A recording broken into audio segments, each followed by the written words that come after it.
Bonjour, bienvenue dans l'émission Le Doc Mayou et José. Bonjour, Doc Mayou. Non, on n'entre pas, on pénètre dans l'enceinte. Oh.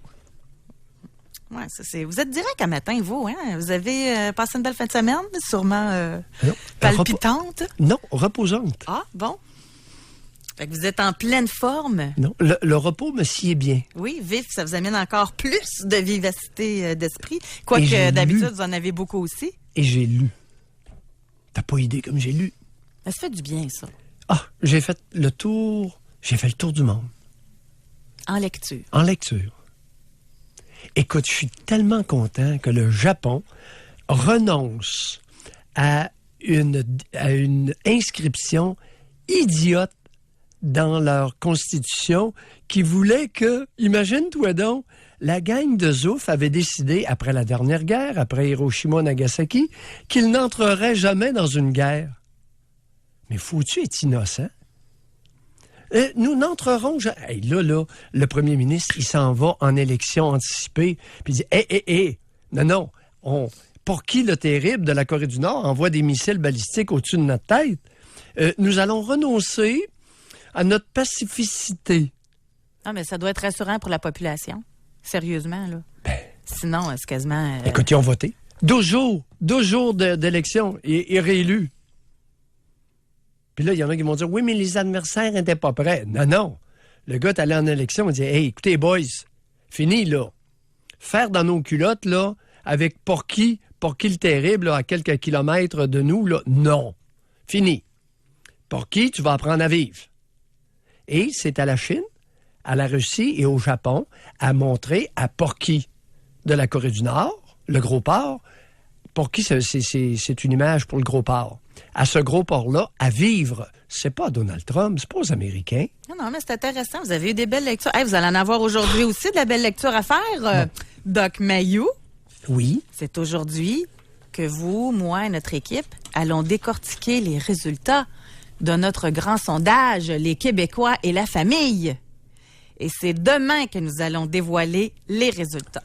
L'époque où on nous lavait le cerveau avec « Aimons-nous les uns les autres comme Dieu nous aime », c'est fini. C'est quoi le lien avec notre sondage? Parce que notre sondage, oui, il y a un lien entre le Japon qui vient de se réveiller. Moi, je pense plus que vous vouliez finir ce que vous aviez commencé de parler puis que vous n'avez pas tout écouté où je m'en allais, là. Non. Docteur Mayou. Non, attends un peu. Et notre sondage va exactement dans le sens de nous enlever notre mièvrerie collective. Ben moi, je peux pas me prononcer, j'ai vu aucun résultat encore. Et nos sondages sont dans le but de se voir tels comme nous sommes. Oui, exact. Et non pas tels comme Dieu nous aimerait. Fini. Nous allons nous regarder tranquillement comme nous sommes. Exact. Qu'est-ce que le sondage va révéler? On ne le sait pas. Ben, c'est pour ça, on va attendre. Là. On va commenter quand on va voir les résultats. Là, vous semblez... Alors, la pacificité, j'invente le mot, là. Tu sais, les grands pacifiques, là. Tu sais, faisons l'amour, non la guerre. Toutes ces niaiseries-là, cette mièvrerie humaine est à exclure parce que dangereuse pour notre devenir. Dangereuse, nocive pour notre épanouissement. Pourquoi se voir comme nous sommes? Pourquoi on fait des sondages? Pour nous voir comme nous sommes, avec nos grandeurs, nos faiblesses. Oui. Et aujourd'hui, c'est un peu ça qu'on va faire aussi mon encore. Affaire, hein? Ça se tenait, non, je mon trouve affaire. plutôt que vous patinez bien puis que vous êtes vite d'esprit, comme je l'ai mentionné en début d'émission. Vous m'avez pas écouté. Vous avez continué sur votre affaire, puis après ça, vous avez fait un triple axel en patinage artistique. Mais bravo à vous quand même. Bravo. Sauf que je vous ai vu. Bon. Alors. OK. Alors, maintenant, on va se regarder encore une fois de front. Et l'article qu'un collègue... C'est toi qui continue, là. Ben oui, mais j'essaye au moins qu'on fasse du patinage artistique en équipe, là. Tu sais, en duo. Oui. Alors, il y a un collègue qui m'a amené un article dans la fin de semaine, dans le Journal de Québec, possiblement Journal de Montréal aussi. Et le titre de l'article s'intitule « Une ado pense au bonheur des autres avant le sien ». Oui, je l'ai lu. Et là, il me dit, wow, c'est incroyable cette petite fille-là. Tu devrais parler des adolescents. Et là, je lis l'article. Puis là, moi, je l'interprète pas en tout comme lui l'interprète. Puis en tout respect, là, en tout respect. Et puis je peux comprendre parfaitement que si on avait décidé d'aller aujourd'hui en question, est-ce que les adolescents sont paresseux, là, qu'on aurait eu des lignes pleines pour parler. Mais on va aller dans quelque chose de plus profond encore, je dirais. Je vais raconter l'histoire de l'adolescente de 15 ans. L'article est sur Maxime Gaudreau. Quand il avait 12 ans, son frère Louis est né. Là, elle en a 15. Et c'est un enfant qui a une maladie orpheline et il souffre d'un lourd retard de développement moteur, d'épilepsie, difficultés respiratoires, troubles de déglutition et de digestion. Bref, là, l'enfant ne peut ni s'asseoir, ni se lever, peut même pas ramper. Alors, ça demande des soins constants, plusieurs heures par jour. En fait, ça doit être aussitôt qu'il est réveillé, là. Et là, on raconte que cette adolescente-là de 15 ans, depuis l'arrivée de son demi-frère, elle dit que ça lui a fait réaliser que parfois les besoins des autres sont plus urgents et surtout plus essentiels que tes demandes personnelles. Et elle dit que, bon, dorénavant, elle est à la préparation de tous les repas de la famille, participe à plusieurs tâches ménagères, elle travaille pour payer ses études, elle sait déjà que si elle veut continuer à l'école, il va falloir qu'elle travaille parce que ses parents pourront pas. Là, il y a même eu de l'aide des gens de l'entourage pour rénover la maison. Et elle dit, je me suis sentie de trop plus d'une fois, même que parfois je m'isole, même si ce n'est pas ce que mes parents souhaitent. Je ne veux pas être un poids supplémentaire, ils en ont bien assez. Et là, elle dit, les adolescents sont vraiment très paresseux. Et souvent, ça la fâche quand ils chialent après leurs parents parce qu'on n'a pas un 200$ pour s'acheter quelque chose. Fait que finalement, moi, la question que ça m'a inspirée pour parler avec vous, les auditeurs, que ce soit pour, puis là, on dira bonne ou mauvaise, là, on pourra le définir, mais que ce soit pour une bonne ou une mauvaise raison. Avez-vous l'impression d'être passé 2e, ou 3e, ou 4e au sein de votre famille, au profit d'un autre membre de la famille? Dans un cas comme ça, on pourrait croire que c'est pour une bonne raison. C'est un enfant qui est handicapé. Ça en existe beaucoup au Québec de ça, là, des autistes, il y en a vraiment beaucoup, là, des enfants qui ont des handicaps, que ce soit d'ordre mental ou physique. Mais ça peut être autre chose. Ça peut être le petit gars qui est bon au hockey, les parents le voient dans la Ligue nationale, sont juste après les pratiques, les camps, les ci, les ça. Pendant ce temps-là, l'autre ou les autres. Alors, on veut savoir si vous l'avez vécu, et avec vous, Doc, on va parler des impacts que ça a pu avoir dans la vie de ces jeunes-là. Vous, ça vous inspirait quoi quand vous avez lu l'article? Ben écoute, même réaction que toi. C'est une adolescente altruiste qui va même jusqu'à mépriser ceux qui ne le sont pas autant qu'elle.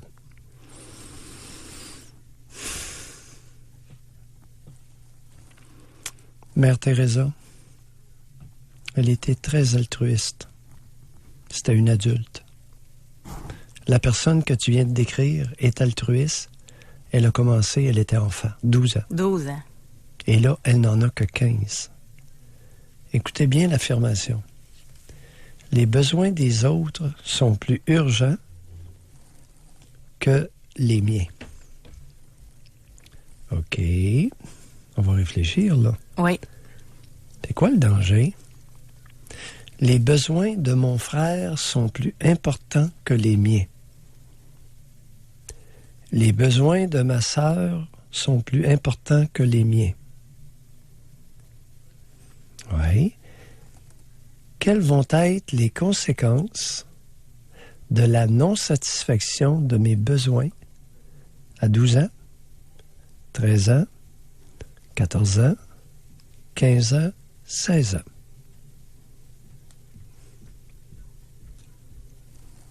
La question est posée.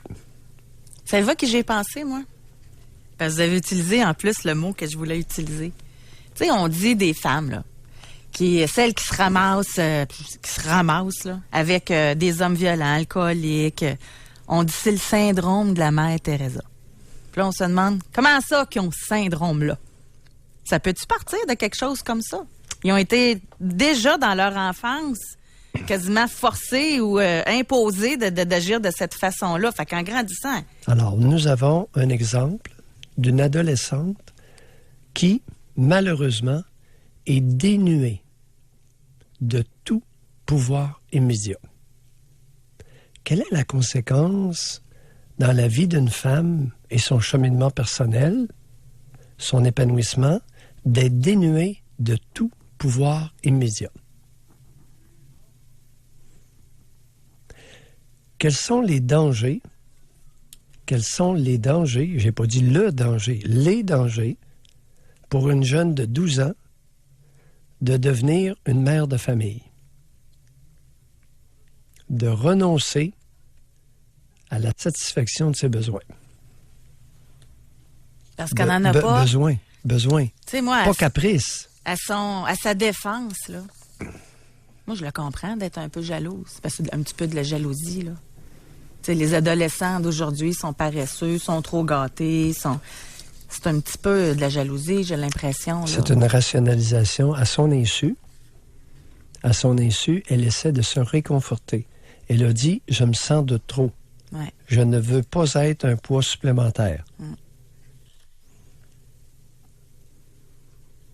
Maintenant, il y a des handicaps physiques, handicaps intellectuels qui peuvent faire en sorte que des parents consacrent tout leur temps disponible à un enfant. Et il y a aussi les relations amoureuses parents-enfants qui vont exclure nécessairement les autres enfants. Alors, un père ne peut pas être amoureux de sa fille et bien prendre soin de son garçon. Impossible. Parce que l'amour incestueux d'un parent envers l'enfant de sexe opposé est nécessairement exclusif, excluant.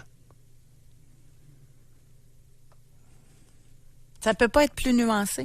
Ça peut pas être... Non, ça peut pas. Alors, un père amoureux voit sa fille dans sa soupe. Les autres n'existent pas. La conjointe n'existe pas. Et je n'ai tellement eu en psychanalyse, là, c'est même pas drôle. Puis en passant, puisqu'on est là-dedans, juste avant d'aller à la pause, là, parce qu'on en vient aussi aux enfants chouchous, là. Tu sais, puis là, dans le cas d'un enfant handicapé, la personne ne dira pas c'est le chouchou. Tu sais, la sœur ou le frère va dire, c'est parce qu'il y avait des besoins spécifiques, là. Ouais. Mais dans un cas où des enfants sans handicap, sans problématique, puis qui a un préféré, c'est le chouchou, il y a un livre, un auteur, Jeffrey Kluger, qui a écrit The Sibling Effect. Et lui, il dit que 95% des parents ont un enfant chouchou, les 5% restants sont des menteurs. Fait que ça, parce qu'il y a une étude britannique qui est sortie et 62% des parents affirment avoir un penchant pour l'un de leurs enfants. Bon. Alors, les familles où il y a un des deux parents qui est amoureux envers l'enfant de sexe opposé sont majoritaires. L'auteur affirme 62%. Alors, ce qu'il appelle l'enfant chouchou, c'est l'enfant dont le parent est amoureux. Amoureux. Amoureux. J'ai bien dit amoureux. On va le définir, OK? Au retour de la pause, je sais que vous revenez souvent là-dessus, puis je travaille avec vous tous les jours depuis plus qu'1 an maintenant, là. Puis j'ai encore de la misère avec cette notion-là, moi. Fait qu'il y en a peut-être qui viennent de joindre à nous aujourd'hui, puis qui disent, voyons, donc, qu'est-ce qu'il dit là? Un père amoureux ou une mère amoureuse de son enfant. On va aller à la pause tout de suite. Au retour, notre sujet de base est, est-ce que vous avez l'impression d'avoir été 2e, 3e dans la famille au profit de votre frère ou de votre sœur et quel impact ça a eu dans votre vie? Pour rejoindre l'équipe du FM 93, composez le 670-9330. Jusqu'à 11h, au réseau Cogeco. Doc Mayou et José Arsenault. Avec le Doc et José Arsenault. J'imagine, Doc, que ça doit être très interpellant, le sujet d'aujourd'hui pour certains. Parce qu'aujourd'hui, on veut savoir à ceux qui l'ont vécu. Avez-vous eu l'impression de passer 2e ou 3e dans la famille au profit d'un autre frère, d'une autre sœur? Là, on parle d'une histoire où c'est une adolescente de 15 ans qui a perdu sa place d'enfant parce que y a un nouveau qui est arrivé dans la famille, mais avec une grosse maladie orpheline, il peut pas bouger, là, il peut pas rien faire, ça demande des soins constants de la part de ses parents. Ouais. Mais puis elle explique à quelque part là que elle s'isole à un moment donné, elle trouve que déjà ses parents en ont assez, il n'y avait pas être un fardeau de plus. Je trouve ça très triste. Mais mettons qu'on se met à la place des parents. Ça doit pas être simple. Tu sais, t'as un enfant qui a vraiment des besoins, là. Mais t'en as d'autres aussi qui sont là. Ça doit pas être facile. Ça doit pas être facile d'être négligent. Bon, mais t'as amené un point pendant la pause. Non, mais juste avant, parce que je peux comprendre le temps d'y revenir après. Mais dans leur tête, ils se disent sûrement... Mais c'est de trouver d'autres solutions, j'imagine, qui est ça, le défi, là. Comment prendre soin de plus de tous mes autres enfants pendant qu'on donne des soins. Quoique des fois, t'es 2 parents aussi. Il y en a un qui peut faire la part des choses, puis l'autre... Je réfléchis à haute voix, là, mais c'est parce que j'essaie de vous faire parler un peu là-dessus. Le surinvestissement parental auprès d'un enfant lourdement handicapé, fréquent au Québec. Une nation assez émotive et les émotions peuvent nous égarer, même dans notre rôle parental. Fait qu'il est possible de bien équilibrer. Voyons. Les émotions peuvent nous égarer dans le sentiment amoureux envers son enfant ou l'enfant de sexe opposé. Les émotions peuvent nous égarer. Je dis pas que les émotions sont mauvaises. Là, j'entends toutes sortes de réactions. Mais les émotions, c'est mauvais. Peut-être. Non. C'est l'équilibre des émotions avec la raison. J'ai un rôle à remplir. Oui. OK? Ça, c'est une démarche rationnelle. Est-ce que je le remplis bien? Est-ce que je le remplis raisonnablement bien? Je vais mettre le mot raisonnablement. Parce que là, il y en a toute une série qui vont dire « Hey, personne n'est parfait, puis ça vient avec l'emploi, puis j'ai pas le livre. » Est-ce que la raison nous incite à réfléchir, à nous demander « Est-ce que je remplis raisonnablement bien mon rôle de parent auprès de mon enfant? » Est-ce que mon émotivité pour mon enfant est dans une mesure raisonnable? Est-ce que ce que je ressens pour ma fille, c'est raisonnable et dans son intérêt? Est-ce que ce que je ressens pour mon fils, et je m'adresse aux mères, est-ce que c'est raisonnable et dans l'intérêt de mon garçon? Revenons à notre discussion pendant la pause. Oui. Parce que là, ça amène aussi l'aspect chouchou, l'aspect intérêt. Puis vous avez parlé avant la pause aussi qu'il y avait une notion très forte de père amoureux de leur fille, de mère amoureux de leur garçon. Oui. Bon.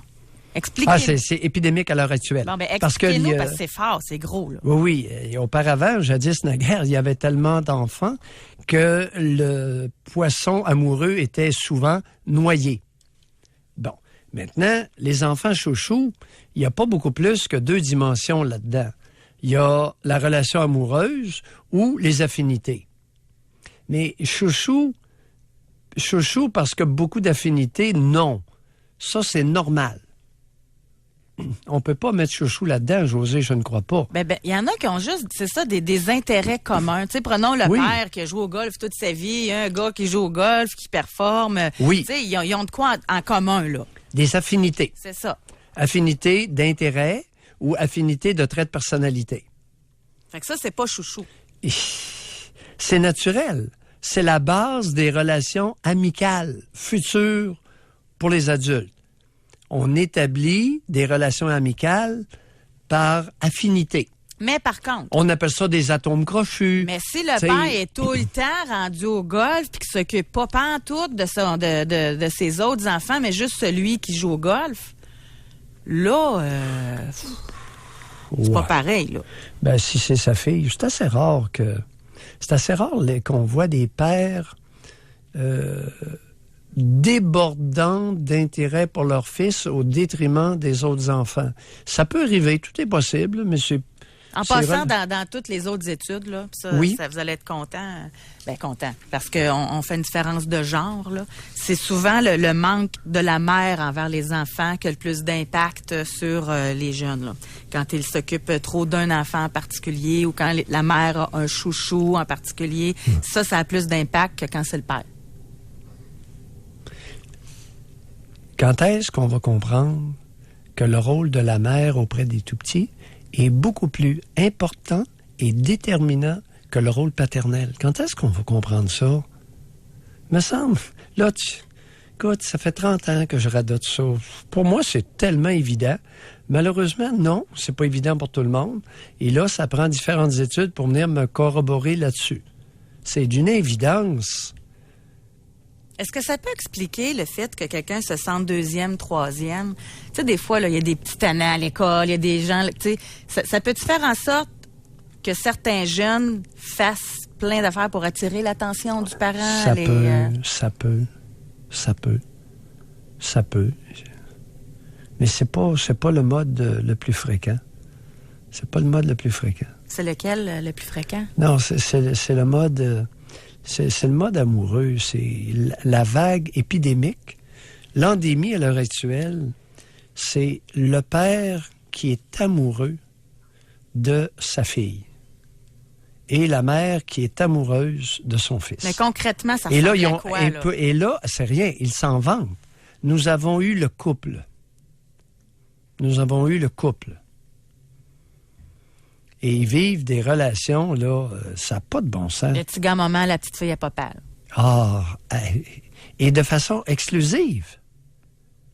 La mère s'empare du fils, saute dessus, et le père saute littéralement sur la fille. Veut faire son éducation sexuelle. Ça n'a pas de limite. Les bains, les douches, la toilette vulvaire... Écoute, là, les becs à bouche. Non, c'est commun à l'heure actuelle. On n'est pas dans l'extrême, c'est commun.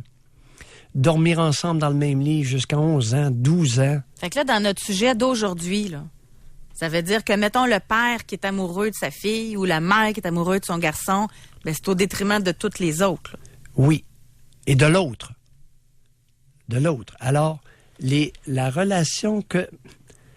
Là, on part d'un exemple de relation exclusive des deux parents envers un enfant, au détriment de l'autre qui se retourne de bord puis qui dit « moi, j'agis bien, puis les autres, c'est des paresseux ».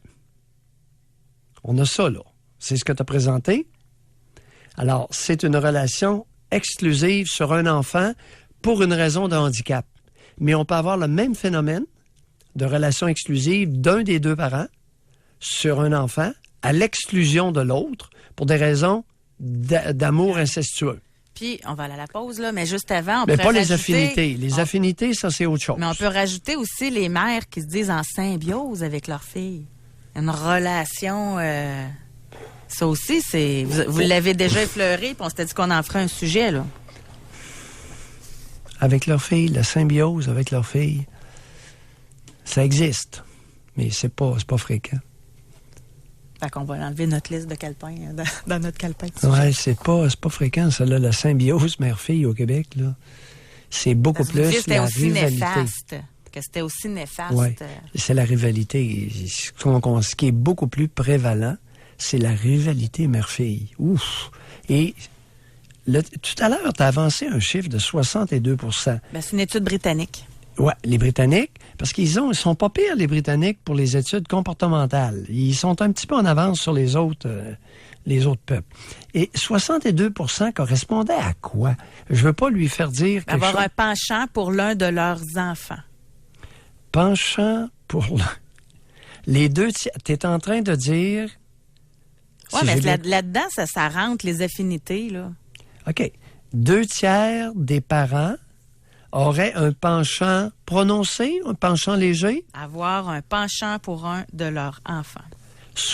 Les 2/3 des parents en Angleterre... Qui en aiment un plus que l'autre, là. C'est carrément ça. OK. 2/3 des parents en Angleterre aimeraient un enfant plus que l'autre. C'est ce qu'affirme l'auteur? Oui. Un petit peu inquiétant, hein? Le moindre qu'on puisse dire dans les circonstances, un petit peu inquiétant. 2/3 des parents aiment plus un enfant que l'autre ou les autres. Fait que veut pas, là. C'est du monde à la messe. Ça se ressent, là. Lâchez la messe, là. On va aller à la pause. Nous, quand on dit « My God », vous nous reprenez. Fait que quand vous dites qu'il y a du monde à la messe, on va vous reprendre. On va aller à la pause. Est-ce que ça pourrait être une expression consacrée? Ben, si vous acceptez le « My God », je vais accepter la vôtre aussi. Bon, non. Non, je l'utiliserai plus. On va aller à la pause. Au retour, on veut. Parce que s'il y a autant de monde que ça là, qui se sentent concernés, sûrement que vous en faites partie. L'avez-vous vécu? Vous êtes-vous déjà senti 2e, 3e? Ou même, parce que moi, j'aimais ça lire là-dessus, il y a un impact sur les chouchous aussi. Le chouchou, il est pas si bien que ça dans sa position, semble-t-il. Arrête donc! Ouais. Oh!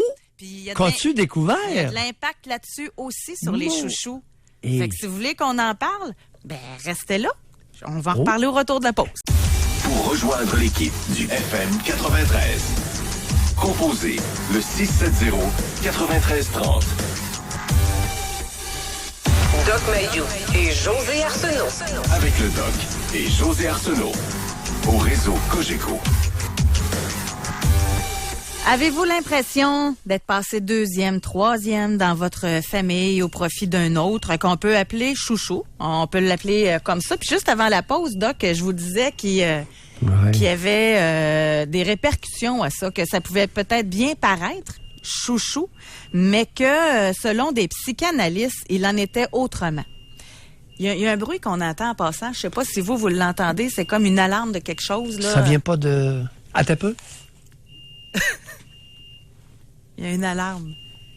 Je pense. Ouais, c'est une alarme de quelque chose qui vient d'ici. Oui, s'il y a quelqu'un à Trois-Rivières qui peut aller en studio, ça pourrait être intéressant. OK. Alors donc, on va essayer de se concentrer là, quand même en attendant. Alors, les psychanalystes... Oui, couvrir un enfant de cadeaux, lui accorder des privilèges exorbitants au détriment de ses frères, de ses sœurs, lui laisser faire n'importe quoi... Ce n'est pas l'aimer comme un être humain que l'on se doit d'éduquer et il risque de le payer sa vie entière. Et là, on donne des exemples. Au niveau de son narcissisme, étant donné... Ah, merci beaucoup, ça vient d'arrêter l'alarme. Alors, au niveau, justement, de sa vie adulte, là, semblerait-il que celui qui aura vécu une période d'enfance en étant chouchou, il aura l'impression qu'il est le roi du monde, donc ça va être difficile pour lui de s'adapter dans la réalité de la vie adulte. On dit aussi qu'il peut sentir l'excès chez l'adulte et penser que n'étant pas ce qu'on veut lui faire croire, il n'est rien. De nombreux ex-chouchous arrivent à la vie adulte totalement dépourvus de confiance en eux-mêmes. Au niveau de la vie sociale, le chouchou n'est pas armé pour l'affronter. On ne lui a appris ni les limites, ni cette règle essentielle de la vie humaine qui est que pour réaliser ses désirs, il y a toujours un prix à payer. On parle du fait qu'il a été surprotégé. Il ignore souvent ce que signifie le travail, l'effort. Et en tout cas, on continue comme ça. Au niveau même de sa vie sentimentale et sexuelle, la relation de l'adulte à ce chouchou, ça va être difficile parce que... Et là, il amène le point qui m'a fait penser à vous, là. Je vais le dire textuellement. Au niveau de sa vie sentimentale et sexuelle, car la relation de l'adulte à ce chouchou qui est tout pour lui a presque toujours une connotation incestueuse. De ce fait, quitter ce parent en mal d'amour et construire des relations adultes est difficile pour le chouchou. José, je pense que je vais devoir te faire une confidence. Tu sais, j'ai affirmé beaucoup de choses depuis 25 ans sur la place publique.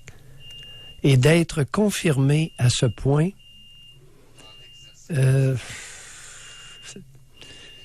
crée une drôle de réaction. On m'a souvent dit que j'exagérais, que mes sources s'étaient non fondées. Et j'ai avancé des affirmations qui auraient pu être fausses. Et j'avais un doute. Oui, j'ai une grande gueule, j'ai dit beaucoup de choses, mais j'avais un doute dans ma tête. Et de me voir confirmer à ce point ce matin, c'est presque embarrassant parce que là, j'ai plus de doute. Le 62% des parents qui aiment plus un enfant que l'autre, c'est les 2/3. Ouais. 2/3 des parents ne sont pas capables d'être équitables dans leur prise en charge de leurs enfants. Deuxièmement, l'énumération à partir de propos d'analyse, de psychanalyse que tu viens de faire, signifie clairement que beaucoup de parents ne veillent pas au meilleur intérêt de leurs enfants. Ils s'en servent. Ils les utilisent. Hey, c'est pas chic. En les utilisant de façon en apparence bienveillante, avec privilèges et cadeaux, ils les utilisent. Je dénonce depuis longtemps, José, et je vais continuer. Le père qui appelle sa fille « ma chérie, mon amour, ma princesse », il lui nuit. Il l'utilise. Il la prive de... il la prive de son pouvoir immédiat en tant qu'être humain. Il la manipule. Il la dupe. Les histoires de père, ma chérie, mon amour, ma princesse, arrêtez ça là. C'était terminé. Vous n'êtes pas en train de jouer votre rôle de père. Votre relation amoureuse et votre flirt avec votre fille, elle n'en a que foutre. Fait que ça confirme. Non, mais... Et on est quasiment le poil mérite sur ses bras, ça n'a pas de bon sens. Tu sais, avant, je disais des choses. Bon, ça aurait pu. Puis là, il y en a qui disaient, il exagère, il part de sa gang de malades pour inférer des choses sur notre collectivité. Je l'ai tellement entendu, celle-là. Il y a une pratique, c'est un psychiatre, une pratique, il rencontre des fous, puis là, il vient nous dire que tout le monde est comme ça. Je l'ai entendu beaucoup, José. On va aller au téléphone. En passant, pour l'information des auditeurs, si ça vous intriguait autant que moi, c'est qu'il y avait un exercice de feu à Trois-Rivières dans votre building. On a eu l'information. Fait que techniquement, vous auriez dû sortir du studio, mais on vous a... Les maudits exercices, là, on pourrait-tu en revenir? En tout cas, là, c'est fini. On n'entend plus l'alarme. On va parler... Tu vois qu'est-ce qui arrive avec les exercices? Si vous les faites trop souvent, à crier trop souvent au loup, qu'est-ce qui arrive? Non, mais... Le loup se présente, puis il n'y a plus personne qui bouge. Selon moi, il serait venu vous chercher, là, si ça avait été sérieux. Il savait que c'était un exercice. Là. J'aurais pas bougé. Parce que... Vous auriez même mieux brûler vif, mais finir l'émission. Non, les maudits exercices, là, il y a des effets délétères aux exercices. À un moment donné, là, s'il y en a trop, OK? C'est parce que vous êtes toujours en plus personne réagit. C'est pour ça, là, appel aux pompiers, ça ne marche pas, vous brûlez de... Non, mais des maudits exercices bidons. Un ACU, là. Bon, on va aller au téléphone. Je réagis plus. Bon, on va parler avec Joe de Trois-Rivières. Bonjour, Joe. Hey, bonjour, ça va bien les deux? On vous écoute. Oui, on vous écoute.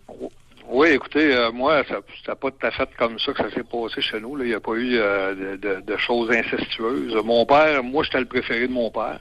Ma soeur, c'était la préférée de ma mère. Moi, je suis 5 ans de plus vieux que ma soeur.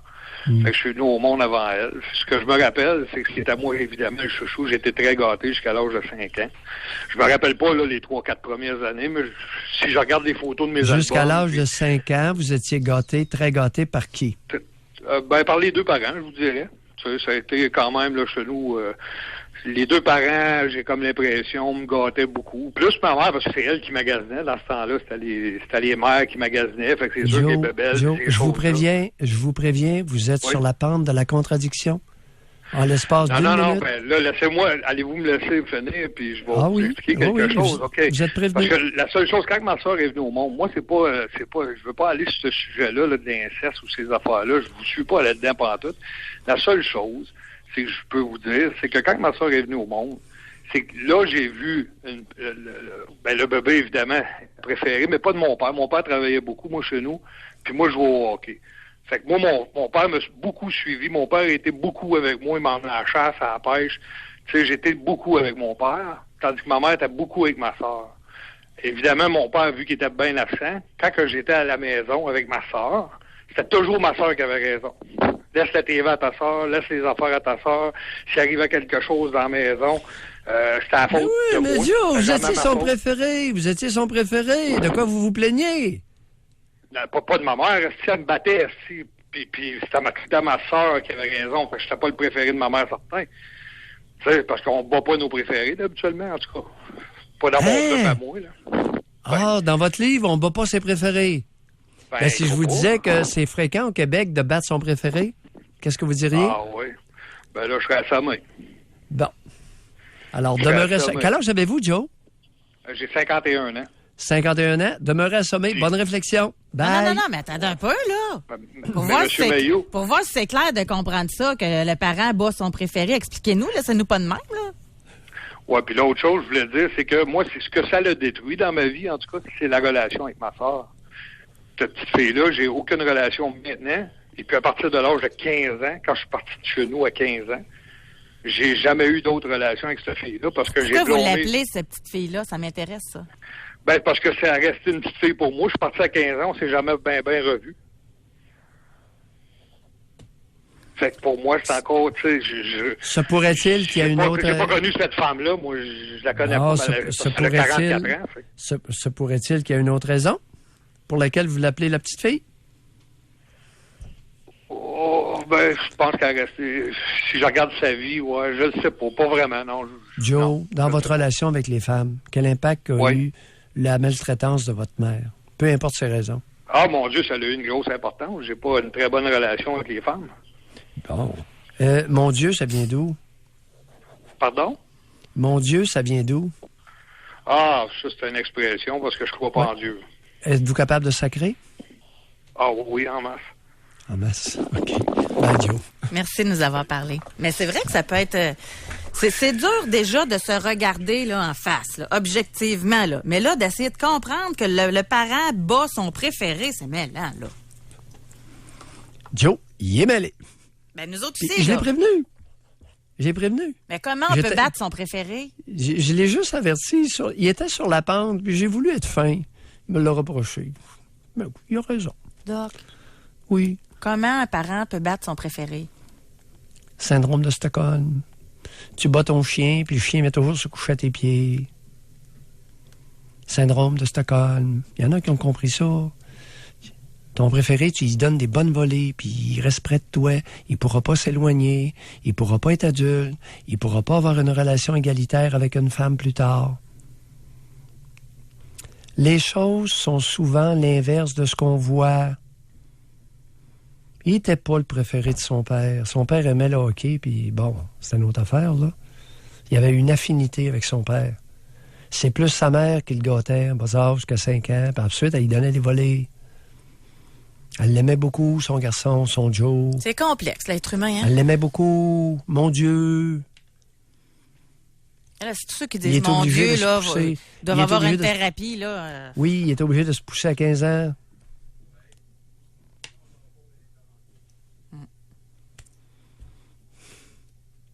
On peut battre parce qu'on haït et on peut battre parce qu'on est amoureux. Les batteurs de femmes sont supposés être amoureux, non? Non, ils les aiment donc bien, hein? Je le répète, je l'ai entendu et je cite. Oui, mais docteur, je l'aime, mais si elle me quitte, je la tue, la crise. On va à la pause. Citation entendue à plusieurs reprises dans mon cabinet. Aucun doute. Et à la prison de Trois-Rivières.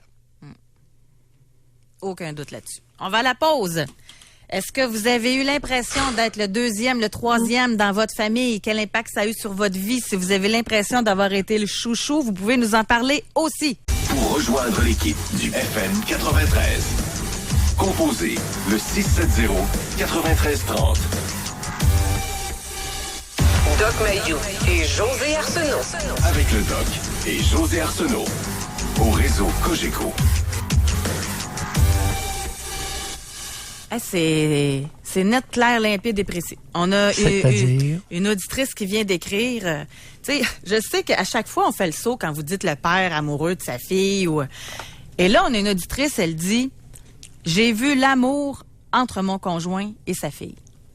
Elle le séduisait en portant des vêtements que lui aimait, en lui demandant toujours s'il aimait ça.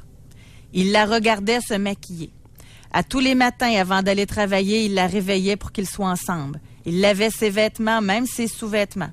Elle lui écrivait des messages à chaque soir avant d'aller se coucher. Elle lui écrivait des lettres de comportement et d'amour qu'elle était jalouse. Elle a souvent fait des crises de jalousie devant moi et même partir avec son père pour régler le problème. Il m'a déjà dit qu'il n'était pas capable d'aimer 2 personnes en même temps. Je lui ai toujours dit qu'il agissait en couple avec elle car elle se comportait en amoureux avec elle au début de notre relation. J'en passe et j'en passe. Endémique au Québec actuellement. Ça, c'est clair, ça. Et quand je dis endémique, c'est 2/3 minimum. Minimalement, le 2/3. Alors là, à un moment donné, on va être obligé de me donner un peu de crédibilité, José. Parce que les Britanniques ont dit, officiellement, 2/3 des parents aiment plus un enfant que l'autre. C'est ça. Ils n'ont pas dit qu'ils étaient amoureux, par exemple. Il faut faire attention, là. Non, oui. Mais qu'il y a une préférence, c'est ça. Alors, moi, je dis endémique au Québec actuellement, ce que l'auditrice dénonce. Endémique, ça veut dire que ça se répand. C'est pas encore une épidémie qui va toucher 80%. C'est endémique. 40, 50, 52, 42. Hein? L'endémie, on est là. On va aller parler avec Lynn qui nous appelle de Sherbrooke. Bonjour, Lynn. Oui, bonjour. Bonjour, Lynn. Oui, c'est ça. Moi, on est 4 enfants dans la famille. Il y a 2 gars qui sont les plus vieux, les 2 filles après. Moi, je suis la dernière. Oui.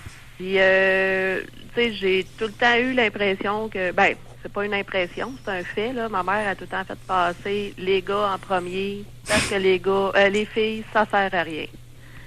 C'est tout le temps plus utile des gars. Tu sais, on travaille sur une ferme, la ferme familiale. Fait que les gars, c'est tout le temps plus fort. C'est mieux des gars que des filles. Fait qu'elle a tout le temps favorisé ces 2 gars.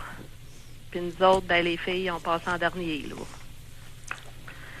Puis, tu sais, ça peut être sur tous les points. Tu sais, autant que, mettons, elle faisait les assiettes, les soucoupes de dessert après le repas, on était 8 dans la famille. Mettons qu'il y avait, on était 6 dans la famille. Mettons qu'il y avait 8 portions de dessert. C'est sûr que les 2 autres, ça allait aux gars, là. Nous autres, les filles, on séchait, là. Ouais, mais Lynn, ça, c'est correct. Oui, vous pouvez bien rire. Je vous taquine, Lynn. Vous pouvez bien rire. Non, mais... Vous êtes tellement limpide dans votre propos, c'est tellement clair. Maintenant, on va continuer. Qui gérait la ferme? Il y avait mon père. Là, mon père, ça va faire 12 ans qu'il est décédé. Puis mon frère, le plus vieux, il y avait des parts dans la ferme. Puis quand mon père est décédé, quelques années plus tard, une fois que la succession s'est terminée, ma mère s'est rendue compte qu'elle payait trop d'impôts. Fait que là, elle m'a laissé un 40 % parce qu'elle savait que je voulais prendre la ferme. Mais elle me l'a déjà dit dans le temps, j'étais pas dans les plans. Ça en voulant dire qu'elle voulait tout laisser ça à son plus vieux. Oui. Puis, mais elle savait que je gérais bien les animaux, la gestion du troupeau, je l'avais, là, tandis que mon frère l'avait pas. Fait que pour pas faire mourir la ferme, elle s'est dit, bon, regarde, on va l'embarquer, elle, puis... mais ça a tout le temps, il a tout le temps fallu que je me débatte. Tu sais, dans tous les points de vue de la ferme, faut que je me batte pour les animaux, parce que mon frère, lui, il aime plus la machinerie, puis... Puis quand je me plaignais à ma mère, c'était tout le temps mon frère qui avait raison. C'est normal, c'est ça qu'il faut faire, puis tu sais, fallait que je prenne mon trou, puis tu sais, fait que c'est difficile quand même pour moi de tout le temps être obligée de me battre pour avoir raison dans certaines choses, là. Est-ce que elle aimait les 2 gars au même niveau ou si elle avait un préféré parmi les 2 gars? C'est embêtant à dire parce que, tu sais, ma mère a tout le temps été en moyen financièrement. Elle avait eu un bon métier dans le temps. Fait que mon autre frère, lui, c'était parti en agriculture dans un autre domaine, mais tu sais, elle y en a donné beaucoup d'argent pour qu'il parte sa business, là. Oui. Fait que je suis embêtée de répondre lequel qui est le plus favorisé. OK. Elle les favorisait tous les 2. Ouais. Selon leurs besoins. Oui. Mais Et ses filles? Oui. Pourtant, nous autres, en tout cas, moi, mettons, si je demandais de l'argent, autant, tu sais, quand mon père était là, tu sais, ma première auto, là, je voulais que mon père, il m'endosse à la banque, puis il a jamais voulu, parce qu'il disait, tout mon argent, tu sais, Hélène, pourquoi vous avez demandé à votre père de vous endosser alors que votre mère était fortunée?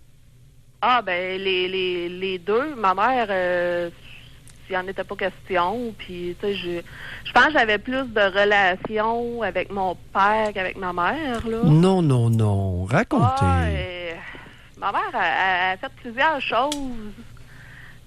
Étant jeune, qu'on dirait que j'ai comme laissé y aller, là. Lynn, j'ai pris un certain recul. Lynn, vous déviez la conversation de façon admirable. Vous avez mentionné que vous aviez plus de relations avec votre père. Oui. Racontez-nous. J'avais l'impression que lui, il avait peut-être moins de parti pris.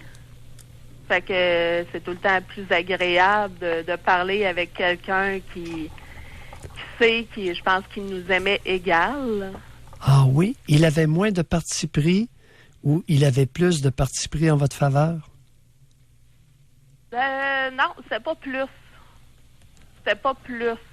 Comment réagissait votre mère lorsqu'elle était témoin du moins de parti pris, pour utiliser vos mots, de votre père envers vous, que elle envers ses fils? Ma mère a tellement pas de réaction, là, elle a tout le temps une baboune d'en face. Puis, fait que, tu sais, je pourrais même pas te dire c'était quoi son... Okay. Ses sentiments qu'elle avait, parce que des sourires, on n'en voit pas souvent. Mais vous avez mentionné quelque chose qui est très interpellant pour nous tous, c'est que votre mère vous aurait dit, et vous pouvez vous corriger, que les filles, ça servait à rien. Est-ce que c'est bien ce qu'elle a dit? Oui. Clairement comme ça? Oui. Première fois, vous aviez quel âge?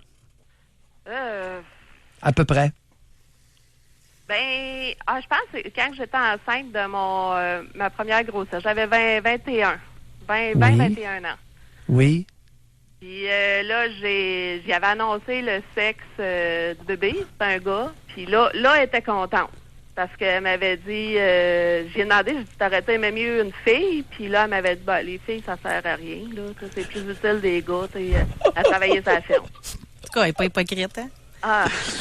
Aïe.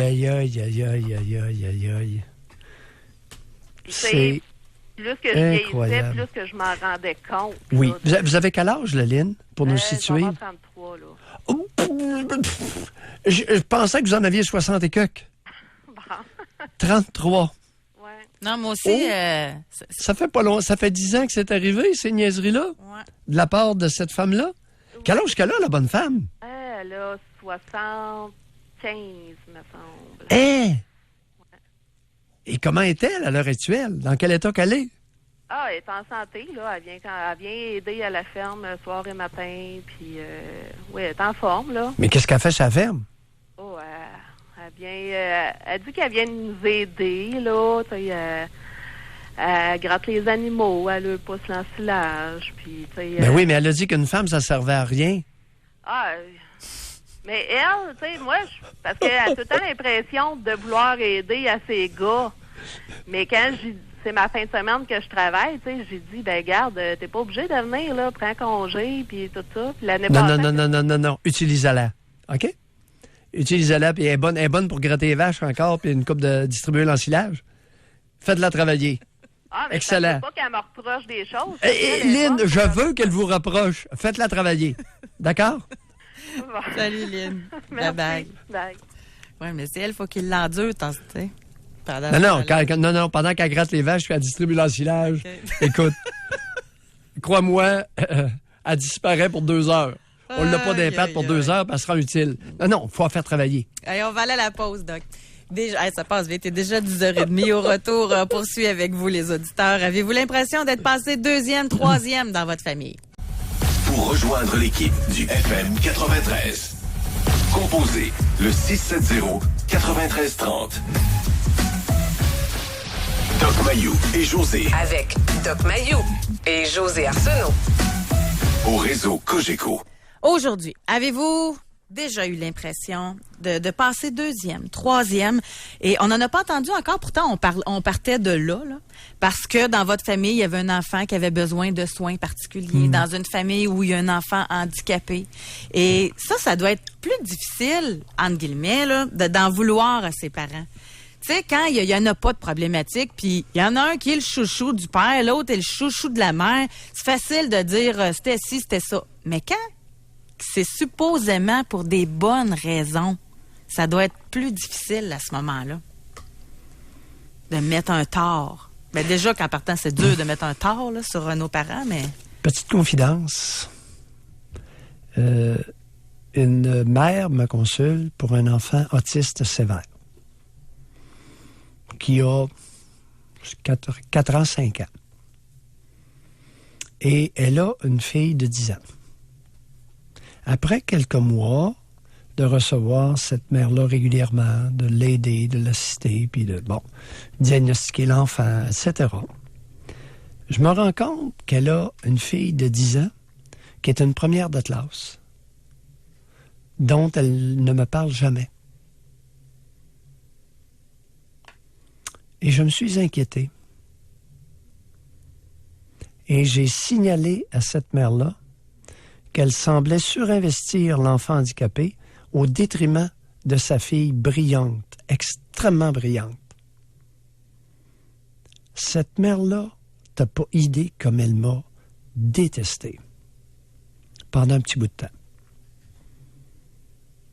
Elle était insultée, offensée, enragée de se faire dire qu'elle avait oublié, qu'elle négligeait sa fille de 10 ans. Ce qui était vrai, elle s'en occupait pas. Elle était tellement focusée sur l'autiste, l'enfant autiste, que complètement... Mais c'est la meilleure graine, c'est une des meilleures graines que j'ai semées dans ma carrière. Parce que par la suite, elle a réagi. À partir du moment où quelqu'un te débusque dans un travers, tu essaieras de continuer le travers pour le fun. On va poursuivre au téléphone. On va parler avec Diane de Québec. Bonjour, Diane. Bonjour, José. Bonjour, Dr Mayou. Bonjour, Diane. Dr Mayou, premièrement, je vous ai parlé il y a environ 18 ans. Et votre intervention a été grandement bénéfique pour moi, mais ça l'a beaucoup brassé dans la famille, on s'entend. Donc, il y a 18 ans, je vous avais appelé suite à ce que mon frère avait violenté mon neveu, et vous aviez dit que ma mère était complice de crime. Et moi, une chance que j'ai eu ces paroles-là, ça a allumé des lumières. Moi, dans ma vie avec ma mère, parce que mon père, il était pas du tout présent, j'ai pas passé deuxième ni troisième, je passais pas du tout. Mon frère, c'était un frère adoptif. Moi, lui est né en 63, moi en 68. Puis, il est tombé dans le crime et tout ça. Et moi, j'étais la petite personnalité qui a été brisée. J'ai été rejetée. Maintenant, je suis encore en thérapie. Je suis en ma 3e année de thérapie. C'est très difficile de se refaire. C'est constamment là, dans notre tête, dans ma tête à moi. J'ai un manque de confiance en moi. Je me considère encore comme si j'étais rien, alors que mes enfants me démontrent d'autres choses. Tu sais. J'exprime peu mes émotions. Puis je doute constamment de ce que je peux vivre ou ressentir. Je suis une personne qui gèle beaucoup. Dans une situation où il va arriver quelque chose, je vais geler devant la situation. Alors, ça a vraiment des... moi, en tout cas, personnellement, je me dis, je sais pas si un jour je vais retrouver la paix. Ma mère est décédée et mon père est décédé, les deux en 2012. Je vais vous dire que je me sens beaucoup mieux. Mais j'ai pas vraiment, au niveau de la famille, mes cousins et cousines sont plus virés, on s'entend, vers mon frère, alors que moi, je considère être une meilleure personne puis je suis encore laissée de côté, comprenez-vous? Oui. Ben, c'est l'atmosphère de la famille. Ça vous dit beaucoup, Diane, de votre famille élargie, à l'effet qu'on a plus de respect pour des criminels que pour des bonnes personnes. Oui. Oui. Alors, vous êtes né malheureusement à la mauvaise place. Vous auriez eu avantage avec ce que vous êtes de naître ailleurs, mais la génétique, c'est cela. Mais ce que vous m'aviez dit il y a 18 ans Oui. a eu un impact important. Ça, je tenais vraiment à vous remercier pour ça. Parce que les gens critiquent beaucoup, Dr Mailloux, mais vous êtes une personne qui analyse bien et parfois je vous trouve dur et j'avais peur un peu aujourd'hui, mais je suis contente de vous avoir partagé Et vous ce que aviez je peur, vis vous aviez encore. peur de quoi? Vous dites, allez-y, allez au fond de votre pensée. Vous aviez peur de quoi, Diane, aujourd'hui? Moi, j'ai tout le temps peur de me faire réprimander et de me faire rabrouer. Bon, Toujours. c'est intéressant. Alors, c'est pas nécessairement de moi. Je vous pose la question, parce que des fois, oui, je peux rabrouer du monde, mais vous répondez spontanément, j'ai tout le temps peur d'être rabroué. Parce que vous l'avez été de façon excessive lorsque vous étiez jeune, n'est-ce pas? Oui, sans arrêt, et même les derniers temps. Jusqu'en 2012, là, Qui vous rabrouait principalement? Qui vous rabrouait le plus? ma mère. Ah, quel honneur! C'est une sainte femme, voyons. Moi, je crois qu'elle était jalouse un peu de moi. Moi, je veux pas que vous me disputiez, là. Moi, j'ai été aidante naturelle pour les deux, ma mère puis mon père de chacun des bords. Oui. Je les ai accompagnés jusqu'à la fin. Et je vais vous dire que moi, quand j'allais voir ma mère, et je l'ai gardée chez moi également à un moment donné, écoutez, il n'y a rien que j'ai pas fait. Elle me rabrouait tout le temps. Mon frère a battu son chien et tout ce qu'elle me répond, c'est qu'il y a eu des cours de dressage, comprenez-vous? Mais là, à un moment donné, je suis venue à plus dire mes choses et tout ça. Puis j'appelais une de mes tantes ou j'appelais quelqu'un. Quand tu vas voir maman, comment qu'elle est avec toi? Ben, tout le temps de bonne humeur. Moi, elle me critiquait tout le temps, elle était jamais contente. Oui. Et quel profit y avez-vous trouvé d'être aidante naturelle de vos deux parents? De ma mère, rien. Ça a été une souffrance épouvantable. De mon père, ça... Oui, allez-y, oui. Et de mon père, ça a été exceptionnel parce que il était dans ma vie les dernières années, puis il me disait tout le temps, toi la fille, tu peux aller loin, tu sais, ma fille, je t'aime, puis il me faisait confiance et il était vraiment là. Alors, est-ce que financièrement, qui avait de l'argent? Est-ce que votre mère avait de l'argent? Non, pas du tout. Mon père en avait beaucoup. Avez-vous hérité? Avez-vous hérité? Oui, j'ai hérité, moitié-moitié. Qu'est-ce que vous voulez dire par là? Avec votre frère? Oui. Oui. Et on parle de combien à peu près l'héritage? Ben pour moi, 5 000 $, c'est quand même beaucoup, là. Oh, pauvre vous. En tout cas. C'est aidante naturelle, bénévole, hein? Ouais. Non, mais vous savez, l'argent pour moi, c'est quand même important, mais c'est secondaire. Non, l'argent, c'est important, Diane. OK? Oui. Dorénavant, on va essayer de respecter plus l'argent. On doit se quitter là-dessus. Merci beaucoup, Diane, de nous avoir parlé. On doit aller à la pause, Doc Mailloux. Au retour, ça va être notre dernier bloc de l'émission. Est-ce que vous avez eu l'impression de passer 2e, 3e dans votre famille au profit d'un chouchou? Pour rejoindre l'équipe du FM 93, composez le 670-9330. Doc Mailloux et José Arsenault. Le Doc Mailloux et José, c'est le Doc et José. Au réseau Cogeco. On va aller tout de suite au téléphone, Doc. On va parler avec Sylvie de Lévis. Bonjour, Sylvie. Bonjour. Bonjour, Dr Mailloux. Oui, bonjour, Sylvie. Bonjour. Moi, je suis née d'une famille italienne de 3 frères. Je suis le bébé de la famille. Je suis née au Québec, mes frères en Italie. J'ai été battue par ma mère, mon frère Puis quand ma mère, elle m'ouvrait les jambes, voir que j'étais encore vierge. Eh boy. C'était épouvantable, ce que j'ai vécu. Jusqu'à quel âge qu'elle a fait ça, que vous ayez quel âge? J'avais jusqu'à l'âge de à peu près 15 ans. Quand je sortais, quand je revenais, elle pensait que j'avais été voir des garçons, puis elle voulait voir si j'étais encore vierge. Puis quand j'ai tombé menstruée, ben je voulais pas le dire, je me cachais, fait que je me mettais beaucoup de linge par-dessus pour que, parce qu'elle m'avait pas expliqué c'était quoi. Fait que je me sentais, j'ai dit, quand je lui ai dit que j'étais menstruée, c'était le bordel, j'avais 11 ans. C'était trop de bonheur pour elle. Elle avait peur, elle voulait plus que je sorte. Elle me battait à coups de ceinture. Mon frère me battait à coups de ceinture. Puis il m'a cassé un bras, il m'a ouvert un œil.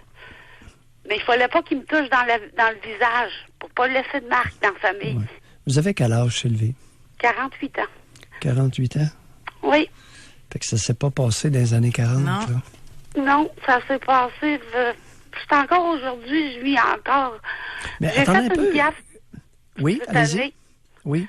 J'ai été chez ma mère, puis ma mère m'avait donné une chaîne en or. Puis quand elle donne, elle regrette. Fait que je lui ai dit, maman, j'aimerais ça que tu me dises un jour que tu m'aimes. Elle m'a jamais dit, elle a dit, je suis une erreur, moi. Ben Puis oui. elle est arrivée pour venir chercher la chaîne, je lui ai pogné les 2 poignets, puis je l'ai poussé, je lui ai cassé je lui ai fait Mais, craquer la hanche. Sylvie, j'ai un problème, là. Oui. J'ai un problème. Comment votre mère est italienne? Mon père aussi. Les deux sont italiens. Oui.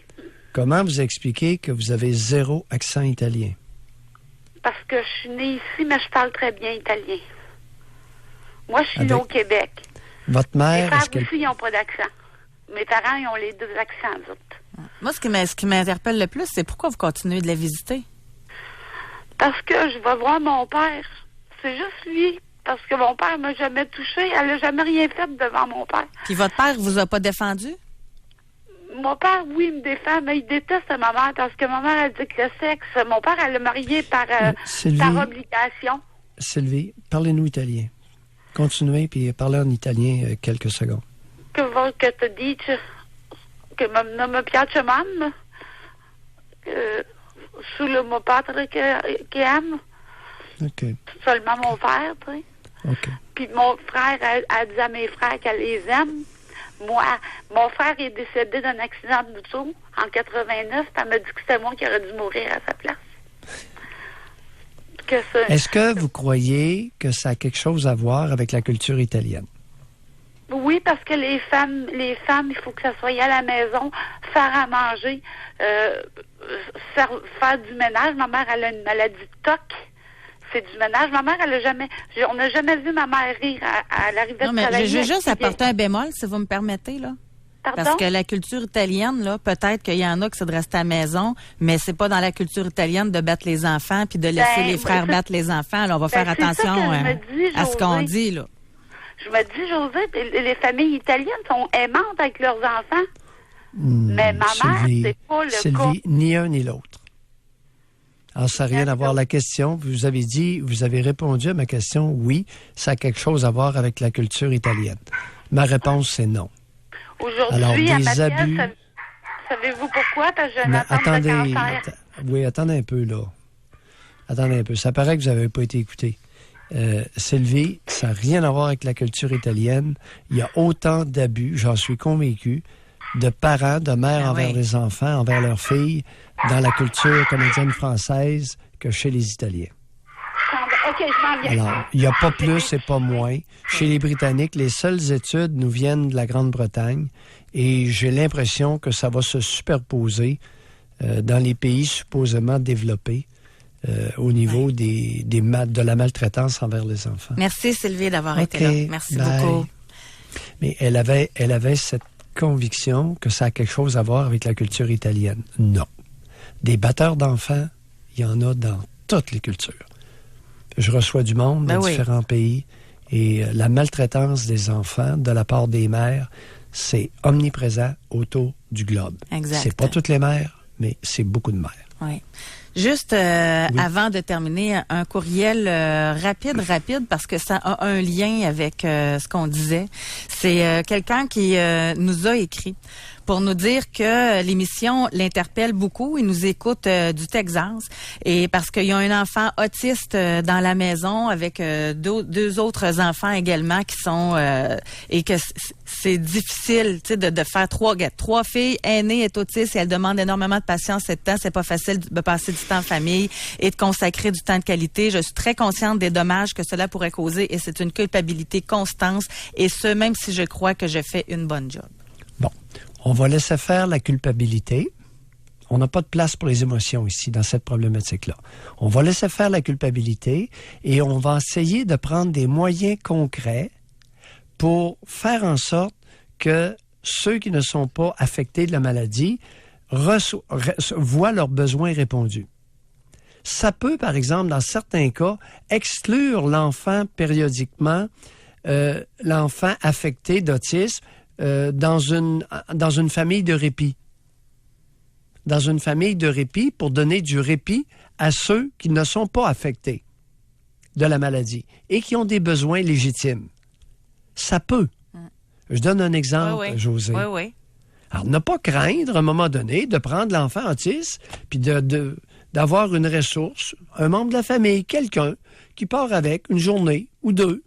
Ça permet aux autres de respirer. Oui. C'est ce qui complète l'émission. Merci beaucoup tout le monde de votre participation. Demain, grand dévoilement de notre sondage. Est-ce que le Québec aime ses enfants?